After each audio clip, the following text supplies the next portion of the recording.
This NFL season brings a new change to the sidelines. The league has banned smelling salts.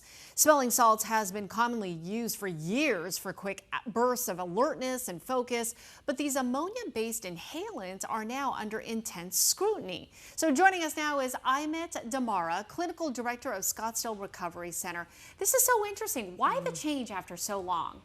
I think a big part of it is trends. Like once someone starts using it, it becomes a trend again. I mean, that's consistently with anything. It brings it back up after 10 years and then you start doing it and it's like, oh wow, you have individuals who have never heard of it or never done it and they want to try it. So it becomes trendy, just like everything else is in society. So talk about the long-term effects, because there are some, right? Right. I think of the salts as inhalant, right? So you're sniffing it, and so that could be a potential lung issue. It goes in your body, and it can also be a cognitive issue, especially if you're continuously doing that daily, all the time.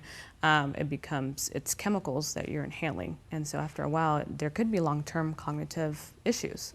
And I mean, some people, they use smelling salts as, kind of like a quick burst of energy. Others, sometimes you see it play out on the field where maybe they're knocked unconscious or, they're on the verge of fainting or they have fainted.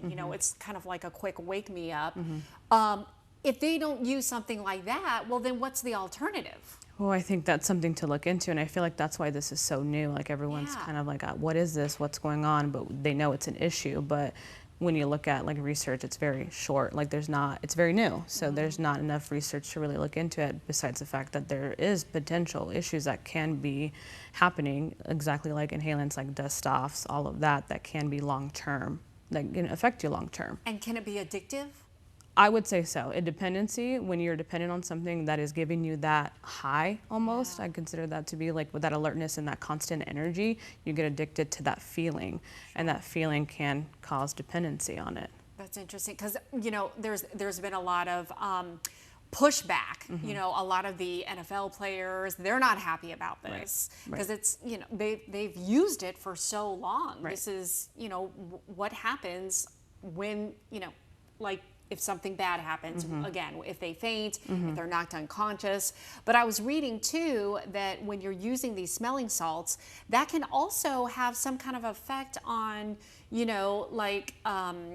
determining a concussion. I also looked into that too, and I was like, it really causes a misdiagnosis of a potential concussion. And that's where that piece of the cognitive concern comes into play. And when it comes to NFL, that's already an issue, right? Looking at concussions and looking at how to prevent that as much as possible. So something that's coming in to potentially prevent that from being the NFL doing their job and looking at that, that's why I see that can be an issue, and banning it might be the best idea. I don't know.